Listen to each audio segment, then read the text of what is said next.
सद्दक़ रसूलुहुन नबियुल अमीनुल करीम व नहनु अला ज़ालिका लमिनश शाहिदीना वश्शाकिरीना वज़्ज़ाकिरीना वस्सालिहीना वस्साबिरीन वल्हम्दुलिल्लाहि रब्बिल आलमीन। इंतहाई मोहब्बत के साथ आइए आप और हम मिलकर अब्दुल्लाह के लगते जिगर, आमीना के नूरे नज़र, साहिबे इन्ना आतीना कल कौसर, सुबह कायनात के शम्सुद्दुहा, शामी कायनात के बदरुद्दुजा, यानी रूही फिदाहु जनाबे मुहम्मदुर रसूलुल्लाह सल्लल्लाहु ताला अलैहि वसल्लम की बारगाह बेकसपना में झूम कर दुरूद पाक पढ़े। अल्लाहुम्मा सल्ली अला सय्यदिना व मौलाना मुहम्मदिन व बारिक वसल्लिम सल्लु अलैहि सलातुं व सलामन अलैका या रसूल अल्लाह सल्लल्लाहु ताला अलैहि व आलिहि वसल्लम।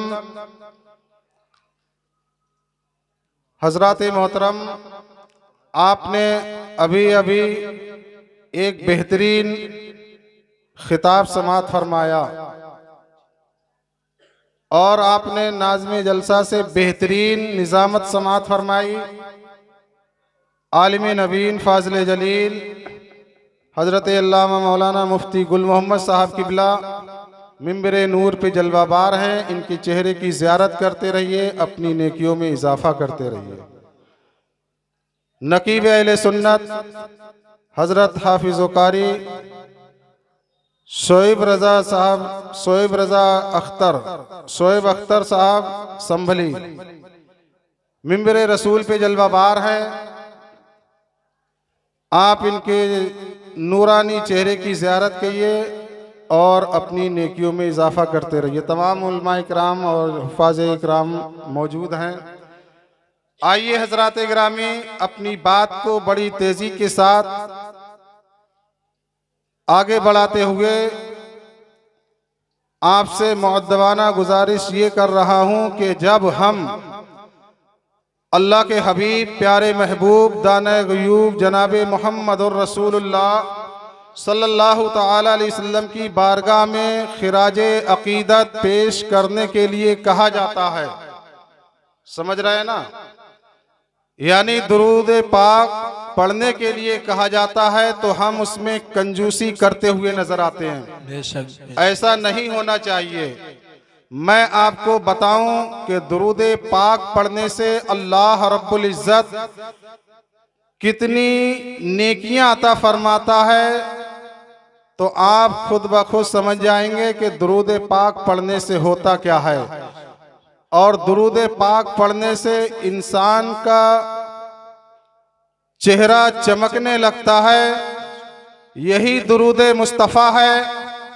जब इंसान अपने सीने से लगाता है तो उसका बदन महकने लगता है। यही दुरूद मुस्तफ़ा है। जब इंसान इसको मुसीबत के आलम में पढ़ता है तो अल्लाह रब्बुल इज्जत उसको उस मुसीबत से दूर फरमा दिया करता है। यही दुरूद मुस्तफ़ा को जब इंसान इससे मोहब्बत करने लगता है तो आलम ये बनता है, जब ये किसी महल्ले बस्ती करिया से गुजरता है तो वो रास्ता महकने लगता है। मरने के बाद जब वो अपनी कब्र में पहुंचता है तो दुरूद मुस्तफ़ा की बदौलत उसकी कब्र महकने लगती है। बेशक यह है दुरूद मुस्तफ़ा। आइए और आगे बढ़ते हैं। एक फरिश्ता मेरे हुजूर की बारगाह में हाजिर होता है। ये फरिश्ता है, हुजूर की बारगाह में हाजिर हुआ, अर्ज करने लगा, या रसूल अल्लाह, आसमान पे जितने सितारे चमकते हैं मैं उसका शुमार कर लेता हूँ, मैं उनकी गिनतियां लगा लिया करता हूँ। या रसूल अल्लाह, इसी आसमान के नीचे, इसी जमीन के ऊपर जितने दरख्त हैं, उन दरख्तों पर जितनी टहनियां हैं, जितने उन पे पत्ते हैं, मैं उन सब का शुमार कर लिया करता हूँ। आप जरा गौर कीजिए, आसमान पे कितने सितारे हैं, बेशुमार हैं। जमीन के ऊपर कितने दरख्त हैं, पूरी दुनिया का मुलाहिजा कीजिए तो आपको पता ये चलेगा कि बेशुमार हैं। लेकिन जब दरख्त ही नहीं गिन सकते हैं तो उनकी टहनियां कैसे गिनेंगे? जब उन उनकी टहनियों के पत्ते की बात आएगी तो हम उन पत्तों का कैसे शुमार करेंगे। फरिश्ता नबी की बारगाह में हाजिर है, अर्ज करने लगा या रसूल अल्लाह, जितने पत्ते दरख्त हैं मैं उन सब का शुमार कर लेता हूँ, लेकिन या रसूल अल्लाह इसी आसमान के नीचे, इसी जमीन के ऊपर अल्लाह रब्बुल इज्जत ने जितने पहाड़ों को पैदा फरमाया है, जितने कंकर हैं, जितने दरख्त हैं, या रसूल अल्लाह मैं उन सब का शुमार कर लेता हूँ। अल्लाह अकबर कबीरा। नबी की बारगाह में फरिश्ता अर्ज कर रहा है अल्लाह अकबर, लेकिन ये वो शुमार करने की बात आ रही है, मैं उन सब का शुमार कर लेता हूँ, लेकिन कुर्बान जाइए आमिना के लाल पर, अब्दुल्लाह के लगते जिगर पर। अल्लाह अकबर। फरिश्ता अर्ज करता है या रसूल अल्लाह, जब आपका चाहने वाला, आपसे मोहब्बत करने वाला आपकी महफिल पाक में या किसी मजमे आम में एक मर्तबा आपकी बारगाह में दुरूद मुस्तफा पढ़ता है, मैं उसका शुमार नहीं कर सकता हूँ। नारे तकबीर, नारे रिसालत, नारे गौसियत, असल के आला हजरत, फैज़ान आला हजरत जिंदाबाद। ये वही फरिश्ता है जो आसमान के सितारों को शुमार कर सकता है और कर लेता है, जमीन के ऊपर क्या क्या चीजें हैं उन सब का शुमार कर लेता है, लेकिन जब नबी दो जहां की बात आती है, दुरूद मुस्तफा की बात आती है, तो वो शुमार नहीं कर सकता है।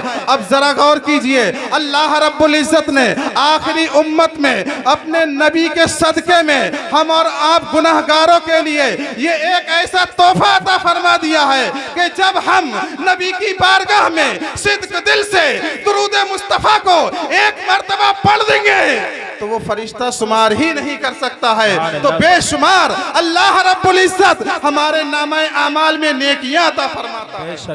फरमाता है नहीं फरमाता है? बिल्कुल फरमाता है। तो हम गुलामान मुस्तफ़ा हैं, नबी के चाहने वाले हैं, नबी से मोहब्बत करने वाले हैं, अपने ईमान का सौदा हरगिज नहीं कर सकते हैं, बल्कि हम अपने नबी की बात आएगी, अपने नबी की बात आएगी तो माल क्या बात है, बल्कि हम अपने नबी की खातिर अपनी जानों को भी कुर्बान कर देंगे। सुभान अल्लाह। ये दीन मुस्तफ़ा है। इस दीन मुस्तफ़ा को सींचने के लिए हजरत गिरामी, कभी अबू बकर सिद्दीक ने कितनी कुर्बानियां दी हैं, कभी हजरत उमर फारूक ने कितनी कुर्बानियां दी हैं, इसी दीन मुस्तफ़ा के लिए मौला अली ने कितनी कुर्बानियां दी हैं, हजरत उस्मान गनी रज़ी अल्लाह तआला अन्हु ने कितनी कुर्बानियां दी हैं इसी दीन मुस्तफ़ा के लिए। लेकिन जब हमारी बात आती है, फजर की अजान होती रहती है और हम अपने बिस्तरों में मजे लेते रहते हैं, ये ईमान कैसा ईमान? ए मुसलमान, तेरी शान तो ये होना चाहिए थी जब मस्जिद से अल्लाह अकबर की सदाएं बुलंद होती तो अपने बिस्तर को ठोकर मार देता, नमाज मुस्तफ़ा को सीने से लगा लेता। बेशक सुभान अल्लाह। ये होना चाहिए था, लेकिन नमाजें होती रहती हैं, मस्जिदों से अजानों की आवाज़ें आती रहती हैं और हम गफलत की नींद में पड़े रहते हैं। लेकिन ऐसा नहीं कीजिएगा, बल्कि हमें करना क्या है, हमें अपने प्यारे नबी से मोहब्बत तभी होगी जब हम अजान की आवाज़ सुनेंगे, मस्जिदों की तरफ दौड़ेंगे, नमाजों को सीने से लगाएंगे, इसलिए कि नमाज जो है मेरे आका की आंखों की ठंडक है नहीं है, ठंडक है। तो नमाज़ें को सीने से लगाइए, इसलिए नमाज बहुत अहम है चीज़ है। सबसे पहले क़यामत के दिन नमाज के बारे में सवाल किया जाएगा आपसे। आजकल लोग जन्नत बड़ी सस्ती बेच देते हैं और ये कहते हैं ये कर लो जन्नत तुम्हारे नाम। मैं कहता हूँ ठीक है, लेकिन तुमने अगर जो अल्लाह ने आपके लिए फर्ज काम अता फरमाया है आप उसको तर्क करते रहेंगे, छोड़ते रहेंगे, तो उसकी सजा कौन पाएगा? वो भी सजा आपको पाना पड़ेगी। अल्लाह ने हमारे ऊपर नमाज पंजगाना फर्ज की है, हम 5 वक्त की नमाज अपने टाइम पे अदा करते रहेंगे तो इंशाअल्लाह ताला हमारा चेहरा भी चमकता रहेगा, हमारा बदन भी चमकता रहेगा। लेकिन हजरात गिरामी, हम नमाजों से दूर हैं, लेकिन नमाजों से दूर नहीं रहना है। नमाजों को सीने से लगाने की चीज़ है ये। नमाजों को सीने से लगाते रहिए। इंशाअल्लाह तबारक व तआला आपके घर में या आप पर कोई भी मुसीबत आ नहीं सकती। जो इंसान मस्जिदों में जाकर के अल्लाह अकबर की सदाएं बुलंद किया करता है, अल्लाह रब्बुल इज्जत उसके सदके में उसकी घर की तमाम परेशानियों को दूर अता फरमा देता है। बेशक, सुभान अल्लाह। हजरात गिरामी, बात तो ये चल रही थी, मैंने जिस आयत करीमा का तिलावत करने का शर्फ हासिल किया, अल्लाह रब्बुल इज्जत इरशाद फरमाता है कि इन औलियाउहु इल्लल मुत्तकून, कि बेशक अल्लाह के वली मुत्तकी और परहेजगार हुआ करते हैं। हजरात गिरामी, आप ये महीना देख रहे हैं, 11वीं शरीफ का महीना है और बड़ी शान और शौकत के साथ ये महीना चल रहा है। ये अपने दामन में बड़ी ही रहमतें, बरकतें, बुसअतें समेटे हुए है। रब की बारगाह में ये ऐलान कर रहा है, ए बंदा ए मोमिन, तुझे मालूम नहीं है ये 11वीं शरीफ का महीना ये वो महीना है, ये सरदारान औलिया का महीना है, ये वो महीना है जिनके आगे सारी गर्दनें झुक गई थी। ये वो महीना है, अल्लाह अकबर कबीरा, बगदाद की धरती से जब गौसे आजम इरशाद फरमा दें कि 12 वर्ष की डूबी हुई कश्ती बाहर निकाले, तो रब तबारक व तआला उनकी बात को मना नहीं फरमाता, बल्कि उनकी बात को लब्बैक कहता हुआ कश्ती को बाहर निकालता है। कश्ती बाहर आती है। बरेली शरीफ की सरजमीन से इमाम अहले सुन्नत इरशाद फरमाते हैं, जो तुमसे न मांगे तो फिर किससे मांगे, जो तुमसे न मांगे तो फिर किससे मांगे। कहीं और भी है, वली गौसे आजम जो डूबी थी कश्ती वो दम में निकाली, तुझे ऐसी कुदरत मिली गौसे आजम। सुभान अल्लाह। हजरात गिरामी, आप गौसे आजम की शान मुलाहिजा कर रहे हैं, गौसे आजम का मकाम और मर्तबा क्या है। आइए, इससे पहले मैं एक बात आपको बताऊंगा और बड़ी दिलचस्प बात है, आप अपने जहन में उतारिए तो इंशाअल्लाह तबारक ताला आपको वो मकाम का पता चल जाएगा कि गौसे आजम का मकाम क्या है। आइए हजरात गिरामी, एक सवाल पैदा होता है, एक सवाल ये पैदा होता है कि अल्लाह के हबीब सल्लल्लाहु ताला अलैहि वसल्लम हर कब्र में तशरीफ लाते हैं। बेशक। और बात भी सही है कि अल्लाह के रसूल सल्लल्लाहु अलैहि वसल्लम हर अपने चाहने वाले की कब्र में तशरीफ लाते हैं। सवाल करने वाला अंग्रेज सवाल किया, अल्लाह के हबीब हर कब्र में जब तशरीफ लाते हैं, तो अंग्रेज ने कहा, जब हर कब्र में तशरीफ लाते हैं, अगर एक वक्त में कई लोगों का इंतकाल हो जाए तो अल्लाह के हबीब एक की कब्र में जा सकते हैं, दूसरे की कब्र में कौन जाएगा। सवाल ये था, अब इसका जवाब दिया जाए। जवाब देने की कोशिश की गई, फरमाया गया, सुनो, तुम्हें नहीं मालूम है, एक सूरज है, जब वो एक सूरज निकलता है तो पूरे जहान को रोशन कर देता है। जब वो सूरज निकलता है तो ना अमीर की झोपड़ी को देखता है, ना गरीब की झोपड़ी को देखता है, ना अमीर के बंगले को देखता है, किसी को नहीं, बल्कि अपना नूर एक साथ सभी पे बरसाता चला जाता है। देखिए, एक ही चांदनी है, जब वो चांद निकलता है रात के सन्नाटे में, कितना ही अंधेरा हो सबको उजाला बख्श देता है। लेकिन अल्लाह अकबर कबीरा, उसने कहा, ये मेरे सवाल का जवाब नहीं है जनाब, मेरे सवाल का जवाब चाहिए। सूरज की बात, चांद की बात आप कर रहे हैं, मैंने तो सवाल किया है अल्लाह के हबीब सल्लल्लाहु अलैहि वसल्लम की कि वो हर कब्र में तशरीफ कैसे लाते हैं। हजरात गिरामी, बात आगे बढ़ती चली जाती है। किसी ने कुछ कहा, देखिए जनाबे वाला, जब बारिश होती है तो पूरे मोहल्ले में हुआ करती है, पूरे शहर में हुआ करती है। ऐसा तो नहीं है कि बारिश हो, एक घर में बारिश हो जाए, पड़ोसी के घर में बारिश ना हो, ऐसा नहीं हो सकता है। इसी तरीके से अल्लाह के हबीब सल्लल्लाहु अलैहि वसल्लम हर कब्र में तशरीफ लाते हैं। आपने क्या नहीं सुना है, बगदाद के गौसे आजम रज़ियल्लाहु ताला अन्हु की जब रमजानुल मुबारक का महीना आता है, एक शख्स आता है, कहने लगा हुजूर आपकी मेरे यहाँ दावत है, आपने कबूल फरमा ली।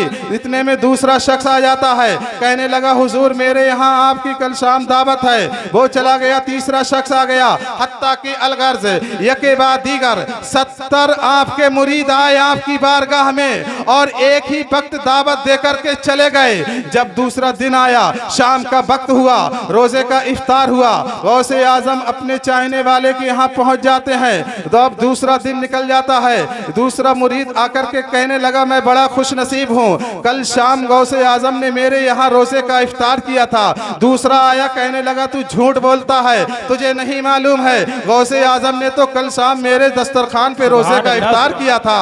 अल्लाह अकबर कबीरा। इतने में तीसरा शख्स आ गया, कहने लगे तुम दोनों शख्स झूठ बोल रहे हो, न तुम्हारे यहाँ गौसे आजम ने इफ्तार किया था, न तुम्हारे यहाँ पे किया था, बल्कि गौसे आजम ने तो मेरे यहाँ पे रोजे का इफ्तार किया था। अल्लाह अकबर कबीरा। बात बढ़ती चली जाती है। इतने में छठा, पांचवा और 10वां आया। इसी तरीके से आते गए लोग और अपनी अपनी बताते गए, एक दूसरे को झूठा बताते गए कि तुम सब झूठ बोल रहे हो, गौसे आजम ने तो मेरे यहाँ रोजा खोला था। जब 70 में आया था तो वो आकर के कहने लगा तुम सब 69 झूठ बोल रहे हो, गौसे आजम ने किसी के यहाँ रोजे का इफ्तार नहीं किया था, बल्कि अब्दुल कादिर जिलानी ने तो मेरे यहाँ पे कल रोजे का इफ्तार किया है। अल्लाह अकबर कबीरा।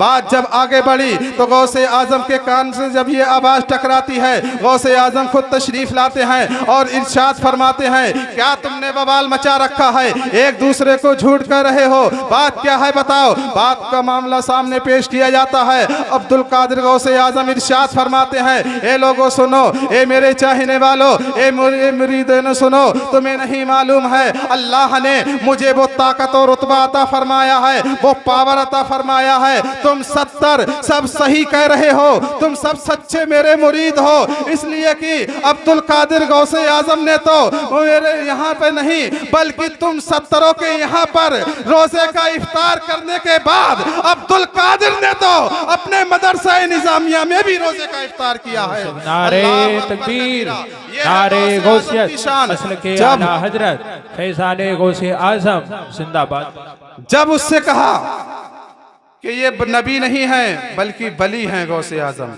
जब एक गौसे आजम 70 मुरीदों के यहाँ एक वक्त में अपने रोजे का इफ्तार कर सकते हैं तो वो तो अल्लाह के हबीब हैं, वो हर कब्र में जरूर तशरीफ ला सकते हैं। अल्लाह अकबर कबीरा। और बात आगे बढ़ती चली जाती है। लखनऊ की 4 बाग रेलवे स्टेशन का आपने नाम तो सुना ही होगा। जब वहां पर अंग्रेज जाता है और जाने के बाद जब 4 बाग रेलवे स्टेशन से नीचे निकलता है, सामने चलना शुरू कर देता है, आगे क्या देखता है, आंखें नम है, सर बरहना है, पाँव में छाला है, आंखें नम है, सर बरहना है, पाँव में छाला है, मगर सूरत बता रही है कोई अल्लाह वाला है। अल्लाह अकबर कबीरा।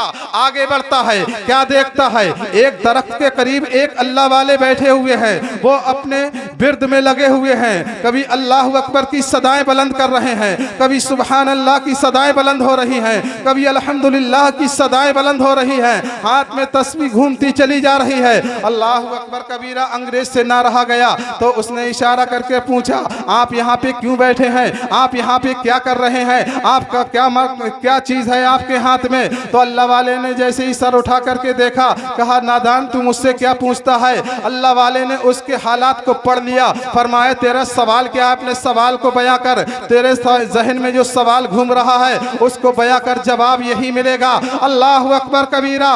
वो अंग्रेज कहने लगा ठीक है हुजूर, मेरा सवाल ये है, मैंने सुना है अल्लाह के हबीब सल्लल्लाहु अलैहि वसल्लम हर कब्र में तशरीफ लाते हैं, अगर एक वक्त में कई इंसानों का इंतकाल हो जाए तो एक कब्र में तो ला सकते हैं, दूसरे की कब्र में कौन जाएगा। मेरा सवाल यह है। अल्लाह के हबीब सल्लल्लाहु अलैहि वसल्लम ने वही जवाब दिया, नादान सुन, ये सूरज है, ये चांद है, जब ये निकलते हैं तो पूरे जहान को रोशन कर देते हैं, तो अल्लाह के हबीब क्या कब्र में तशरीफ नहीं ला सकते हैं। तो उसने कहा हुजूर ये चांद सूरज की बात नहीं है, मेरे सवाल का जवाब चाहिए। अल्लाह वाले ने उसके हालात को पढ़ लिया, और फरमाया ये नादान अंग्रेज है, ये थ्योरी से नहीं समझेगा, इसको समझने के लिए प्रैक्टिकल चाहिए।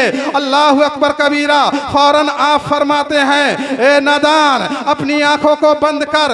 आंखों को बंद किया अंग्रेज ने। तारीख बताती है जब आंखों को बंद कर रहा था तो सामने कोई नहीं था, एक अल्लाह वाले मौजूद थे। अल्लाह वाले ने जैसे ही आंखों को बंद कराया था, कराने के बाद फौरन लम्हा भर के अंदर फरमा दिया आंखों को खोल दे। आंखें अंग्रेज पट से खोल देता है। खोलने के बाद इरशाद फरमाते हैं ए अंग्रेज देख ले तेरे सवाल का जवाब मिल चुका है। अंग्रेज कहने लगा कहाँ है मेरे सवाल का जवाब, हुजूर कहाँ है मेरे सवाल का जवाब। अल्लाह वाले ने फरमाया नादान अपनी निगाह को इस दरख्त के ऊपर उठाकर देख, क्या नजर तुझे कुछ नहीं आ रहा है। जैसे ही अंग्रेज ने अपनी निगाह को उस दरख्त के करीब उठा करके देखा तो क्या देखता है, जो अल्लाह वाले पेड़ के दरख्त के करीब में बैठे हुए थे वो तो बैठ करके अल्लाह अकबर की सदाएं बुलंद कर रहे हैं, लेकिन उनके अलावा उस दरख्त पर जितने पत्ते नजर आ रहे थे हर पत्ते पर हजरत शाह मीना नजर आ रहे थे। कदमों पे गिरा, कलमा पड़ा और मुसलमान हुआ और ये कहने लगा कि जब लखनऊ के हजरत शाह मीना का ये आलम है तो शाह मदीना का आलम क्या होगा। जब उनके गदा भर देते हैं शाहाना ज़माना की झोली, मोहताज का जब ये आलम है तो मुख्तार का आलम क्या होगा। हजरात गिरामी, ये है ऐसे अल्लाह वाले जब किसी के हालात को पढ़ लें तो समझ भी जाते हैं इसको किस तरीके से जवाब देना है। तो हजरात गिरामी, आज हम यहाँ पर बैठ करके बड़े पीर गौसे आजम रदी अल्लाह ताला अन्हु की 11वीं शरीफ मना रहे हैं। आप यहाँ पर बैठे हैं ये ना समझें हमारा बैठना बेकार जाएगा। इंशाअल्लाहुल अजीज मैं यकीन से कहता हूँ जब कल कयामत का दिन होगा तो हम सब गौसे आजम के झंडे के साये में होंगे। कहिए इंशाअल्लाह। इंशाअल्लाह गौसे आजम के झंडे के साये में होंगे, इसलिए कि मुरीदी ला तखफ कहकर तसल्ली दी गुलामों को। मुरीदी ला तखफ कहकर तसल्ली दी गुलामों को, कयामत तक रहे बेखौफ बंदा गौसे आजम का। कयामत तक रहे बेखौफ बंदा गौसे आजम का। अल्लाह रब्बुल इज्जत की बारगाह में दुआ है।